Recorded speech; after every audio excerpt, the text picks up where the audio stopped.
வணக்கம். இன்றைய நாளில் நடந்த முக்கிய நிகழ்வுகளை விரைவாகவும் சுருக்கமாகவும் வழங்கும் மின்னல் செய்தி தொகுப்பை தற்போது பார்க்கலாம்.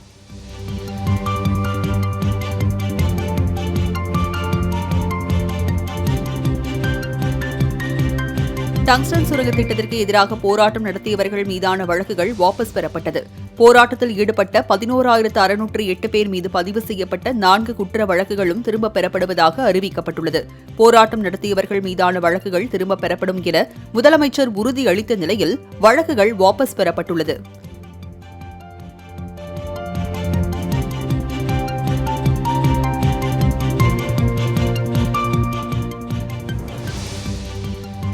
அரிட்டாப்பட்டி மக்கள் கொடுத்த அழுத்தத்தின் காரணமாக சுரங்க ஒப்பந்தத்தை ஒன்றிய அரசு ரத்து செய்ததாக முதலமைச்சர் மு.க.ஸ்டாலின் தெரிவித்துள்ளார்.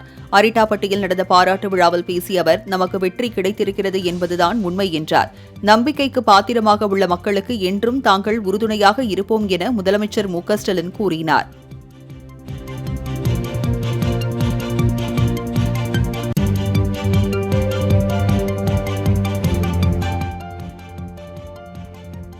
மதுரை மாவட்டம் அரிட்டாப்பட்டி சென்ற முதலமைச்சர் மு.க.ஸ்டாலினுக்கு கிராம மக்கள் உற்சாக வரவேற்பு அளித்தனர். மதுரை ஒத்தக்கடை முதல் அரிட்டாப்பட்டி செல்லும் சாலையின் இருபுறமும் மக்கள் திரண்டு வரவேற்பு கொடுத்தனர். அரிட்டாப்பட்டி மக்கள் நன்றி தெரிவிக்கும் விழாவில் பங்கேற்க சென்றபோது முதலமைச்சருக்கு வரவேற்பு அளிக்கப்பட்டது.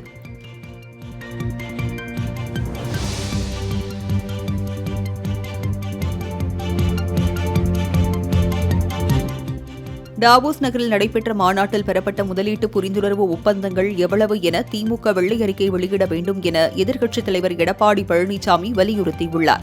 இது தொடர்பாக அவர் வெளியிட்டுள்ள அறிக்கையில், திமுக எதிர்க்கட்சியாக இருந்தபோது உலக முதலீட்டாளர்கள் மாநாட்டில் ஈர்த்த முதலீடு எவ்வளவு என்று கூப்பாடு போட்டு மு.க.ஸ்டாலின் வெள்ளை அறிக்கை கேட்டதாகவும், தற்போது அவரின் 4 ஆண்டுகள் ஆட்சியில் உலக முதலீட்டாளர்கள் மாநாட்டை நடத்தியும் 4 முறை வெளிநாடுகளுக்கு சுற்றுப்பயணம் மேற்கொண்டும் பெறப்பட்ட முதலீடுகள் எவ்வளவு என்று வினவியுள்ளார்.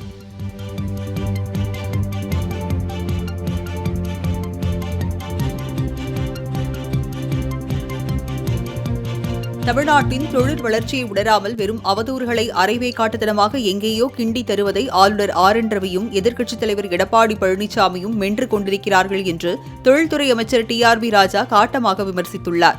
இது தொடர்பாக அவர் வெளியிட்டுள்ள அறிக்கையில், சுவிட்சர்லாந்து டாவோஸ் நகரில் நடந்த முதலீட்டாளர் மாநாட்டில் தமிழ்நாடு தனி முத்திரையை பதித்துள்ளதாக குறிப்பிட்டுள்ளார். பொருளாதாரத்தில் தமிழ்நாடு என்ன சாதித்தது என்பதை அறிந்து கொள்ளாமல் அற்பத்தனமாக அறிக்கை விடுவதா என பழனிசாமிக்கு ராஜா பதிலடி கொடுத்துள்ளார்.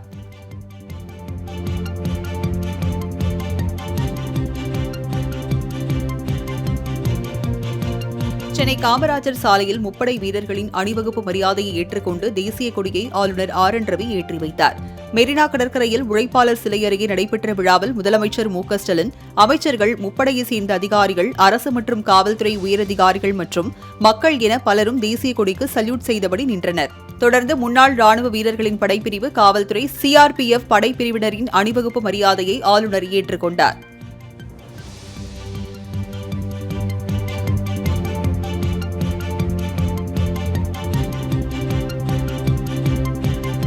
வீரதீர செயலுக்கான அண்ணா பதக்கம் உள்ளிட்ட பதக்கங்களை முதலமைச்சர் மு.க.ஸ்டாலின் வழங்கினார்.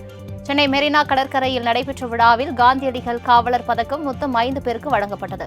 வீரதீர செயலுக்கான அண்ணா பதக்கம் தீயணைப்புத்துறை வீரர் வெற்றிவேலுக்கு வழங்கப்பட்டது. அதனையடுத்து போலீஸ் அதிகாரிகள் மற்றும் அரசு அலங்கார ஊர்திகளின் அணிவகுப்பு நடைபெற்றது. தமிழே வாழ்க, தாயே வாழ்க என்ற பாடலுக்கு பள்ளி, கல்லூரி மாணவிகள் நடனமாடினர். இதனை ஆளுநர், முதலமைச்சர் மற்றும் அமைச்சர்கள் கண்டுகளித்தனர்.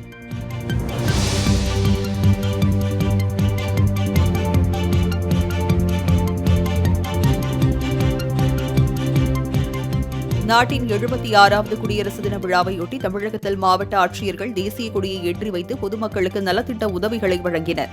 ராமநாதபுரம் ஆயுதப்படை மைதானத்தில் ஆட்சியர் சிம்ரன்ஜீத் சிங் கலோன் மூவர்ண கொடியை ஏற்றி வைத்து மரியாதை செலுத்தினார். இதேபோல் தூத்துக்குடி, அரியலூர், புதுக்கோட்டை, திருவள்ளூர், தஞ்சாவூர் என பல்வேறு மாவட்டங்களிலும் ஆட்சியர்கள் தேசிய கொடியை ஏற்றி வைத்து மரியாதை செலுத்தினர். தொடர்ந்து பொதுமக்களுக்கு நலத்திட்ட உதவிகள் வழங்கப்பட்டது.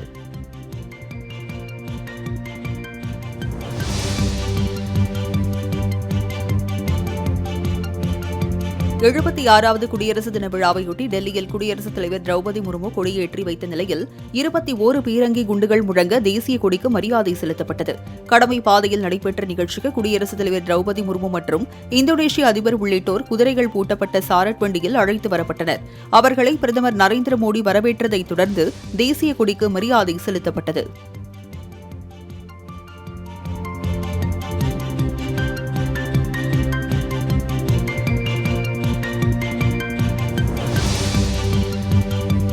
டெல்லியில் தேசிய கொடி ஏற்றப்பட்டதற்கு பிறகு 300க்கும் மேற்பட்ட இசை கலைஞர்களின் அணிவகுப்புடன் குடியரசு தின கொண்டாட்டங்கள் களை கட்டின.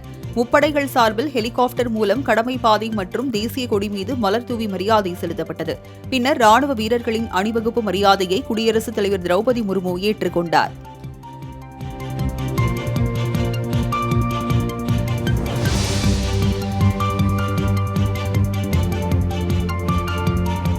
இந்திய நாட்டின் பெருமையை பறைசாற்றும் விதமாக முப்படை வீரர்கள் கடமை பாதையில் வீரநடை போட்டனர். அப்போது ராணுவத்தின் T-90 பீஷ்மா ரக டேங்கர்கள், பிரம்மோஸ் ரக சூப்பர்சானிக் ஏவுகணை அமைப்பு போன்ற அதிநவீன போர் தளவாடங்கள் காட்சிப்படுத்தப்பட்டன. படைப்பிரிவின் பெருமையை விளக்கும் அலங்கார ஊர்திகள், NCC மாணவர்களின் அணிவகுப்பும் நடைபெற்றது.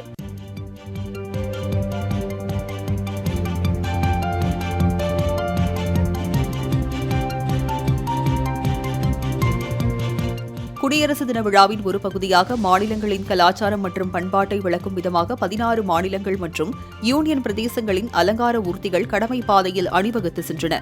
குஜராத், உத்தரப்பிரதேசம், ஹரியானா, பீகார் உள்ளிட்ட மாநிலங்களின் அலங்கார ஊர்திகள் ஒன்றன் பின் ஒன்றாக அணிவகுத்து சென்றன. இதில் தமிழகத்தின் கரகாட்ட கலைஞர்கள் கலந்து கொண்டு நடனமாடினர்.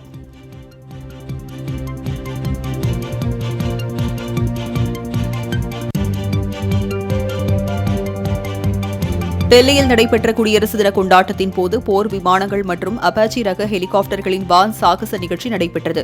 சுகோய், டார்னியர் போன்ற 40 விமானங்கள் வானில் பறந்து வர்ணஜாலம் நிகழ்த்தின. குடியரசு தின விழாவில் சிறப்பு விருந்தினர்கள், மத்திய அமைச்சர்கள், அரசியல் தலைவர்கள், பொதுமக்கள், மாணவ மாணவிகள் என 1000க்கும் மேற்பட்டோர் கலந்து கொண்டு வண்ணமயமான நிகழ்வை கண்டு மெய்சிலிர்த்தனர்.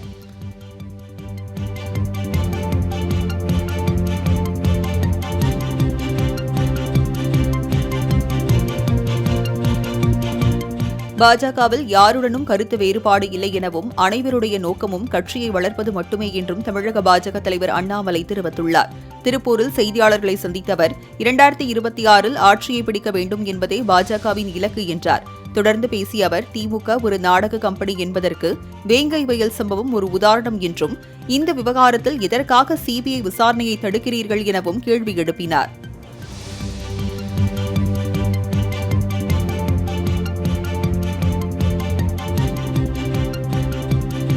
எதற்கெடுத்தாலும் பெரியார் மண் என்கின்றனர். ஆனால் பெரியாரே ஒரு மண்தான் என நாம் தமிழர் கட்சியின் தலைமை ஒருங்கிணைப்பாளர் சீமான் தெரிவித்துள்ளார். புதுக்கோட்டையில் செய்தியாளர்களை சந்தித்த அவர், பெரியாரை பற்றி தன்னை விட அதிகம் பேசியவர்கள் அண்ணாவும் கருணாநிதியும் தான் என்றும் கூறினார். இதுவரை ஏன் பெரியார் நூல்களை பொது உடைமை ஆக்கவில்லை என கேள்வி எழுப்பிய அவர், சமூகத்தை சீரழித்தவர் பெரியார் என்றும் கடுமையாக சாடினார். எத்தனை கூட்டணியோடு நின்றாலும் 2026 தேர்தலில் திமுக ஆட்சிக்கு வர வாய்ப்பு இல்லை என்றும் சீமான் உறுதிபட தெரிவித்தார்.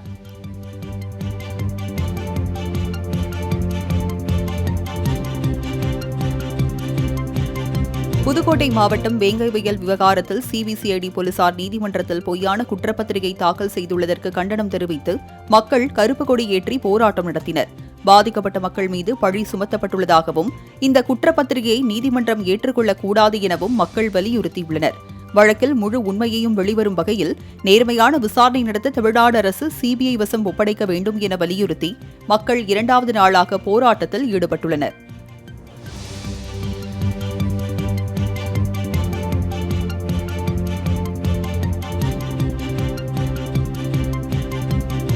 நெல்லையில் அதிமுக விழாவில் பாஜக சட்டமன்ற பேரவை குழு தலைவர் நயினார் நாகேந்திரன் பங்கேற்ற சம்பவம் அரசியல் வட்டாரத்தில் பெரும் பரபரப்பை ஏற்படுத்தியுள்ளது.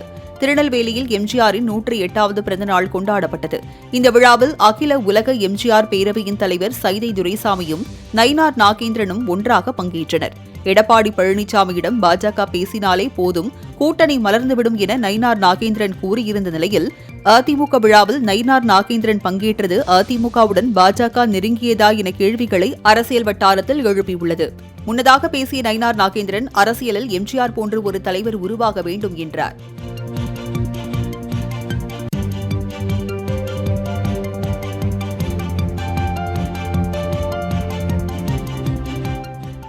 இந்திய நாடாளுமன்றத்தில் அனைத்து கட்சி குழு ஒன்று ஈழத்தமிழர் நலன் சார்ந்து ஏற்படுத்த வேண்டும் என்று எடப்பாடி பழனிசாமியிடம் கோரிக்கை வைக்கப்பட்டது. முன்னாள் முதல்வரும் எதிர்க்கட்சித் தலைவருமான எடப்பாடி பழனிசாமியை வட அமெரிக்கா தமிழ் சங்க பேரவையின் முன்னாள் தலைவர் சுந்தர் குப்புசாமி மற்றும் ஆஸ்திரேலிய தமிழ் காங்கிரஸ் தலைவர் கிருஷ்ணபிள்ளை இளங்கோ, தமிழ்நாடு ஒருங்கிணைப்பாளர் கதிரவன் ஆகியோர் இன்று சந்தித்து பேசினர். அப்போது இந்த கோரிக்கையை வலியுறுத்தினர். இந்த சந்திப்பின் போது முன்னாள் அமைச்சர் வைகை செல்வன் உடனிருந்தார்.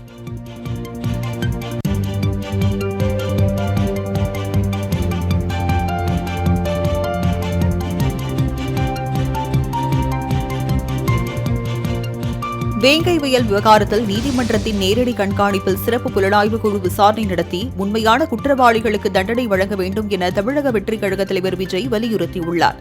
இது தொடர்பாக தனது எக்ஸ் பக்க பதிவில், வேங்கை வயல் விவகாரத்தில் மாநில அரசின் கட்டுப்பாட்டில் இருக்கும் சிபிசிஐடி ஏற்கனவே விசாரணை நடத்தி காலதாமதமாக அறிக்கையை தாக்கல் செய்துள்ளது என சாடியுள்ளார்.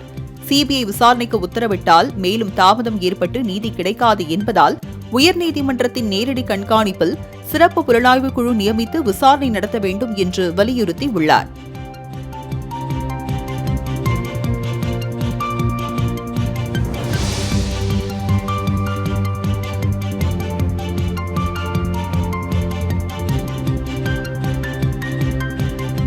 சென்னை தீநகரில் உள்ள பாஜகவின் தலைமை அலுவலகமான கமலாலயத்தில் 76வது குடியரசு தின விழா நிகழ்ச்சி நடைபெற்றது.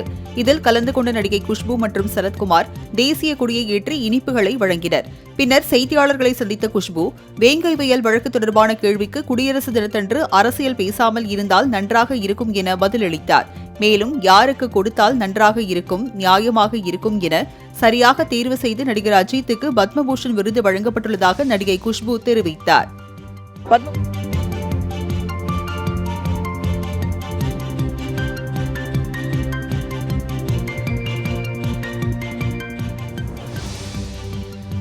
காஞ்சிபுரம் மாவட்டம் பரந்தூர் விமான நிலையம் அமைப்பதற்கு எதிர்ப்பு தெரிவித்து கிராம சபை கூட்டத்தில் 11வது முறையாக தீர்மானம் நிறைவேற்றப்பட்டது. பரந்தூர் விமான நிலையம் அமைப்பதற்கு எதிர்ப்பு தெரிவித்து 916வது நாளாக கிராம மக்கள் பல்வேறு கட்ட போராட்டம் நடத்தி வருகின்றனர். இந்நிலையில் இதுவரை 6 முறை கிராம சபை கூட்டத்தை புறக்கணித்தும் 11வது முறையாக எதிர்ப்பு தெரிவித்தும் தீர்மானம் நிறைவேற்றியுள்ளனர்.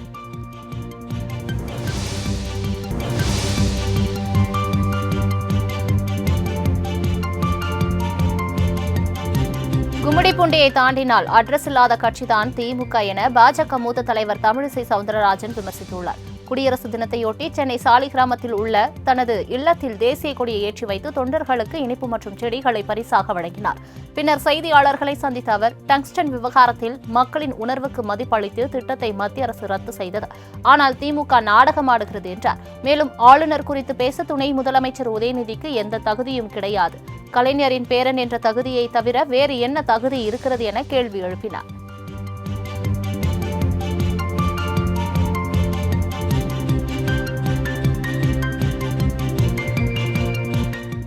சீமான் போன்ற போலிகளை அம்பலப்படுத்த வேண்டிய கடமை தங்களுக்கு இருக்கிறது என மே 17 இயக்கத்தின் ஒருங்கிணைப்பாளர் திருமுருகன் காந்தி கூறியுள்ளார்.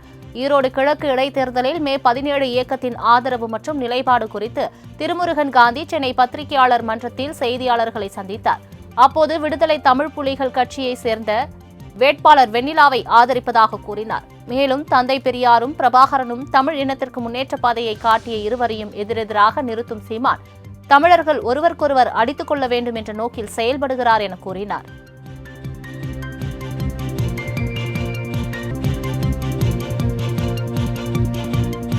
இந்திய குடியரசு தின விழாவினையொட்டி டெல்லி கடமை பாதையில் நடைபெற்ற அணிவகுப்பு மற்றும் வீர சாகசங்கள் உண்மையிலேயே மறக்க முடியாத நினைவுகள் என பிரதமர் தனது எக்ஸ் தளத்தில் பாராட்டுகளை தெரிவித்துள்ளார். இதுகுறித்து அவர் வெளியிட்டுள்ள செய்தியில், வேற்றுமையில் இந்தியாவின் ஒற்றுமையை வான்படை, காலாட்படை மற்றும் வீரர்களின் அணிவகுப்பில் கண்டதாகவும், இந்த பிரம்மாண்டமான அணிவகுப்பு கலாச்சார பாரம்பரியத்தையும் ராணுவ வீரத்தையும் வெளிப்படுத்தியதாகவும் அவர் தெரிவித்துள்ளார்.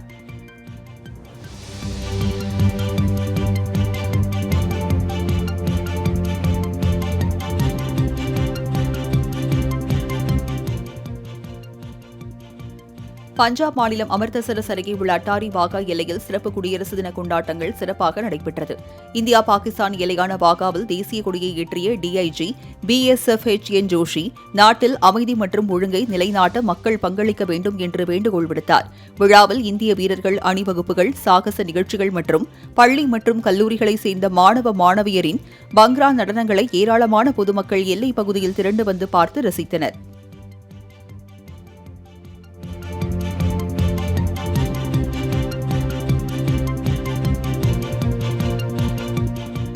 எழுபத்தாறாவது குடியரசு தின விழா கொண்டாடப்பட்டு வரும் நிலையில் எல்லை பாதுகாப்பு படை வீரர்களின் மிடுக்கான அணிவகுப்புடன் அட்டாரி வாகா எல்லையில் கொடி இறக்கும் நிகழ்ச்சி கோலாகலமாக நடைபெற்றது. பஞ்சாப் மாநில எல்லையில் நடைபெற்ற நிகழ்ச்சியில் இந்திய வீரர்கள் வீரநடை போட்டு அணிவகுப்பு நடத்தி தேசிய கொடியை இறக்கினர். அப்போது வாகா எல்லையில் குவிந்த ஆயிரக்கணக்கான மக்கள் இந்திய தேசிய கொடியை அசைத்தும் வந்தே மாதரம், ஜெய்ஹிந்த் என்ற முழக்கங்களை எழுப்பி தேசப்பற்றை வெளிப்படுத்தினர்.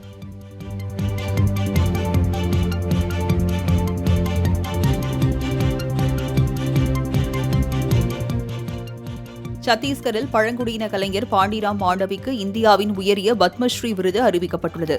நாராயண்பூரின் புகழ்பெற்ற 68 வயதான மர சிற்ப கலைஞரான பாண்டிராம் மாண்டவி பாரம்பரிய மூங்கில் புல்லாங்குழலை வடிவமைப்பதிலும் சிக்கலான மர சிற்பங்கள், ஓவியங்களை உருவாக்குவதிலும் உலகம் முழுவதும் பிரபலமடைந்து வருகிறார். மேலும் இங்கிலாந்தில் உள்ள கேம்பிரிட்ஜ் பல்கலைக்கழக அருங்காட்சியகத்தில் அவரது மர சிற்பங்களில் ஒன்று காட்சிப்படுத்தப்பட்டுள்ளதுடன் கேரளா மற்றும் சத்தீஸ்கர் மாநில விருதுகளையும் அவர் பெற்றுள்ளார். பாரம்பரிய கருவி தயாரித்தல் மற்றும் மர வேலைப்பாடு ஆகியவற்றில் மகத்தான பங்களிப்பிற்காக அவருக்கு உயரிய விருதான பத்மஸ்ரீ விருது அறிவிக்கப்பட்டுள்ளது.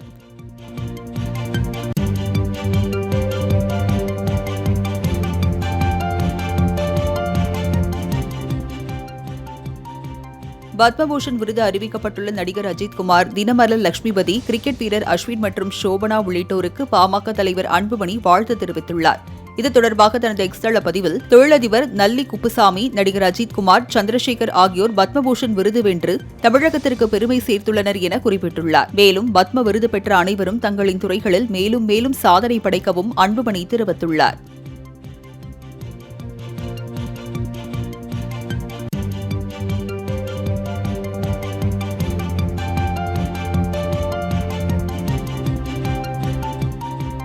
விஜயின் கடைசி படமான ஜனநாயகன் படத்தின் முதல் போஸ்டர் வெளியான நிலையில் தற்போது இரண்டாவது போஸ்டர் வெளியாகியுள்ளது.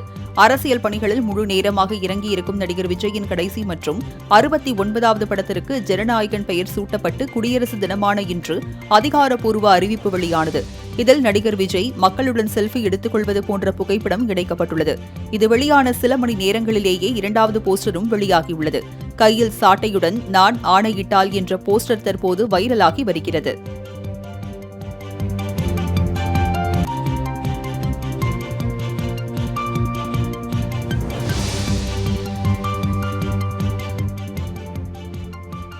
பேட் கேர்ள் திரைப்படத்தின் டீசர் வெளியீட்டு விழா சென்னையில் உள்ள சத்தியம் திரையரங்கில் நடைபெற்றது. இயக்குநர் வெற்றிமாறன் தயாரிப்பில் அறிமுக இயக்குநர் வர்ஷா பரத் இயக்கத்தில் உருவாகியுள்ளது பேட் கேர்ள். இவ்விழாவில் இயக்குநர் வெற்றிமாறன், பாலிவுட் இயக்குநர் அனுராக் கஷ்யப், இயக்குநர் மிஷ்கின், நடிகை டாப்சி மற்றும் பேட் கேர்ள் படக்குழுவினர் கலந்து கொண்டு டீசர் மற்றும் பாடலை வெளியிட்டனர்.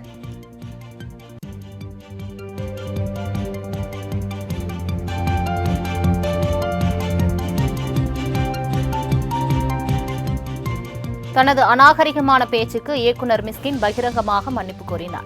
சென்னை சத்தியம் திரையரங்கில் நடைபெற்ற பேட் கேர்ள் திரைப்படத்தின் டீசர் மற்றும் பாடல் வெளியீட்டு விழாவில் பங்கேற்று பேசிய மிஸ்கின், பாடலாசிரியர் தாமரை, நடிகர் அருள்தாஸ் உள்ளிட்டோரில் மன்னிப்பு கோருவதாக தெரிவித்தார். மன்னிப்பு கேட்பதற்கு தாம் தயங்குவதில்லை எனவும் அவர் தெரிவித்தார். முன்னதாக பாட்டில் ராதா திரைப்படத்தின் ஆடியோ வெளியீட்டு விழாவில் இயக்குநர் மிஸ்கின் ஆபாசமாக பேசியது குறிப்பிடத்தக்கது.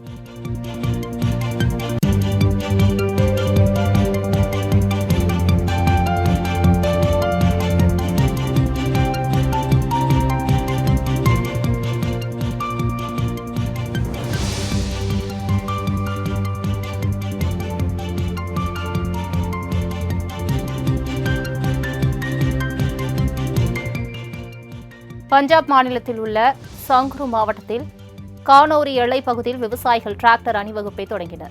நெல்லுக்கு குறைந்தபட்ச ஆதார விலைக்கு சட்டப்பூர்வ உத்தரவாதம் மற்றும் விவசாயிகளின் கடன்களை தள்ளுபடி செய்ய கோரி டிராக்டர் பேரணி நடத்த அழைப்பு விடுக்கப்பட்டது. இதனையடுத்து பஞ்சாப் மற்றும் ஹரியானா இடையேயான ஷம்பு மற்றும் கானோரி எல்லைகளில் முகாமிட்டுள்ள விவசாயிகள் டிராக்டர் ஊர்வலத்தை துவங்கினர்.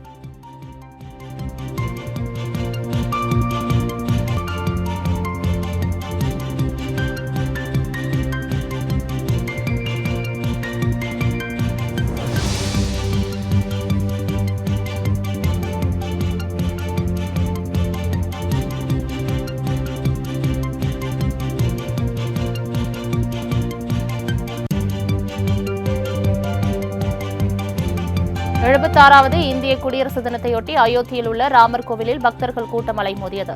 உத்தரப்பிரதேச மாநிலத்தில் அமைந்துள்ள அயோத்தியில் ராமர் கோவில் மற்றும் ஹனுமன் புனித தலத்தில் பிரார்த்தனை மேற்கொள்வதற்காக வரலாறு காணாத வகையில் பக்தர்கள் வந்திருந்தனர். இதனால் நாள் முழுவதும் நீண்ட வரிசையில் நின்று பக்தர்கள் சாமி தரிசனம் செய்தனர். முன்னதாக வழிபாட்டிற்காக கோவில் நிர்வாகம் தேவையான நடவடிக்கைகளை மேற்கொள்ளவில்லை என பக்தர்கள் குற்றம் சாட்டினர்.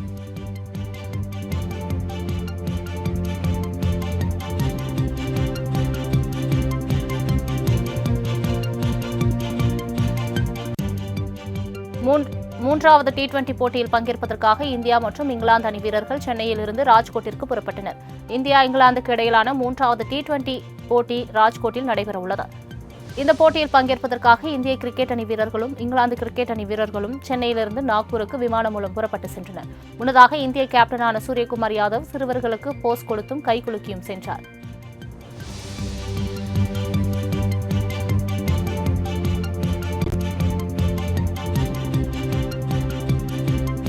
திருச்சி அருகே காதலித்து திருமணம் செய்த கணவரை சேர்த்து வைக்க கோரி மனைவி போராட்டத்தில் ஈடுபட்டதால் பரபரப்பு ஏற்பட்டது.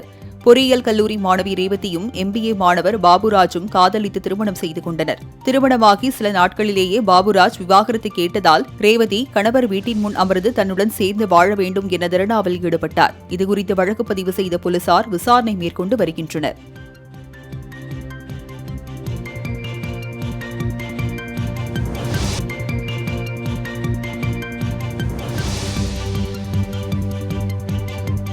தாராபுரம் குடியரசு தின சிறப்பு கிராம சபை கூட்டத்தில் கவுண்டச்சிபுதூர் ஊராட்சியை நகராட்சியுடன் இணைப்பதற்கு பொதுமக்கள் எதிர்ப்பு தெரிவித்தனர். மேலும் ஊராட்சியில் உள்ள 9 வார்டுகளிலும் குடிநீர், தெருவிளக்கு, சாலை பராமரிப்பு, குப்பை அகற்றுவது போன்ற அடிப்படை பிரச்சினைகளை செய்து தர வலியுறுத்தினர். இதனால் கவுண்டச்சிபுதூர் ஊராட்சி கிராம சபை கூட்டத்தில் பெரும் பரபரப்பு ஏற்பட்டது.